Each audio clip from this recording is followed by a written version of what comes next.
आप देख रहे हैं डार्क फाइल्स। तो चलिए बढ़ते हैं आज की इस कहानी की ओर।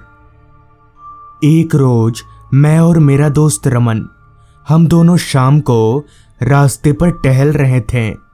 करीब करीब अंधेरा हो चुका था। इसी दौरान मैंने रमन से कहा, अच्छा भाई, तो अपने गांव में अपने चाचा के पास जाने वाला था ना? इस पर रमन बोला, हाँ कल जाऊंगा। पर तूने ऐसा क्यों पूछा?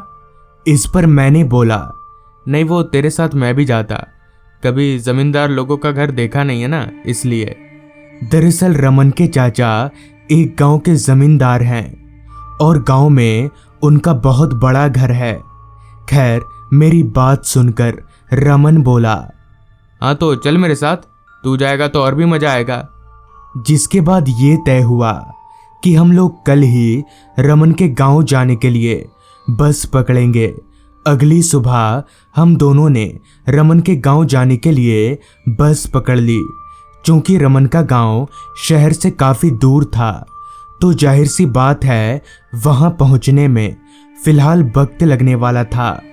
सुबह से शाम हो गई और शाम से रात, मगर रमन का गांव अभी तक नहीं आया था।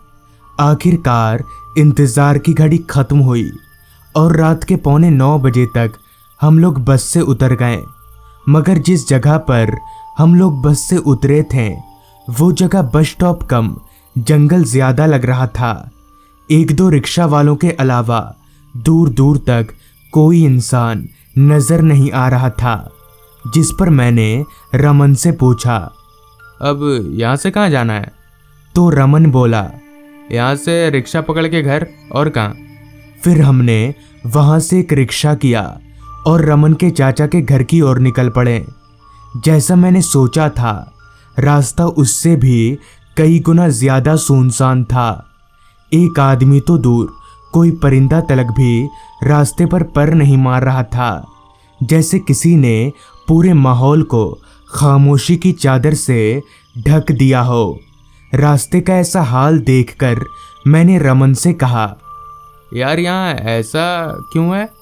इस पर रमन बोला, भाई ये गांव है, यहाँ लोग इतनी रात को बाहर नहीं होते हैं। कुछ देर बाद रिक्शा एक बड़े से घर के पास रुकी। वो 3 मंजिला घर बाहर से बड़ा आलीशान दिख रहा था। खैर मैं और रमन रिक्शा से नीचे उतरे और रिक्शे वाले को भाड़ा देकर घर की ओर जाने लगे। उस बड़े से घर के आसपास और कोई घर नहीं था, सिर्फ खुला मैदान और जंगल। खैर रमन ने घर का दरवाज़ा खटखटाया तो कुछ देर बाद एक अधेड़ उम्र के आदमी ने दरवाज़ा खोला। उस आदमी ने मुझे और रमन को एक नज़र अच्छे से देखा, फिर बोला, अरे रमन बाबू आ गए आप, आइए। शायद वो घर का नौकर था। खैर मैं और रमन घर में अंदर दाखिल हुए। घर बाहर से जितना खूबसूरत और आलीशान लग रहा था, अंदर से भी वैसा ही था। इतने में ही एक आदमी पास के कमरे से निकलकर हमारे पास आया। वो आदमी और रमन एक दूसरे से जैसे बात कर रहे थे। उससे ये पता चल रहा था कि वो रमन के चाचा जी हैं। उन्होंने हम दोनों से बहुत अच्छे से बात की। फिर हम लोगों ने खाना खाया और खाना खा लेने के बाद जब बारी सोने की आई तो रमन के चाचा जी बोले, तुम लोगों को जहाँ अच्छा लगे उस कमरे में सो जाओ। फिर उन्होंने एक नौकर को हमें कमरा दिखाने के लिए बोला। उस नौकर के साथ हम दोनों दूसरी मंजिल पर गए, जहाँ रमन ने पहले एक कमरा पसंद कर लिया और अपने कमरे में चला गया। फिर थोड़ी देर में मैंने भी एक कमरा चुन लिया। मगर जैसे ही मैं उस कमरे में दाखिल होने लगा, तभी वो नौकर बोला, साहब आप यही कमरा लेंगे? इस पर मैंने बोला, क्यों, क्या है इस कमरे में? इस पर नौकर बोला, नहीं इस कमरे में कुछ नहीं है, पर रात को इस कमरे से बाहर मत निकलिएगा, क्योंकि ये बगल वाला कमरा ठीक नहीं है। मैं समझ गया कि अब ये कुछ उल्टी सीधी बात करेगा, इसलिए मैंने भी और कुछ नहीं बोला, बस चुपचाप अपने कमरे में घुस गया और दरवाज़ा बंद करके पलंग पर पसर गया। कुछ ही देर में मेरी आंख लग गई क्योंकि मैं बहुत थका हुआ था। पता नहीं कितनी देर बाद, मगर जब मेरी आंख खुली तब मेरे कानों में एक आवाज़ आ रही थी, जैसे कोई बगल के कमरे की दीवार पर कुछ ठोक रहा हो। मैं तुरंत ही बिस्तर पर से उठकर बैठ गया क्योंकि वो आवाज़ बहुत तेज थी।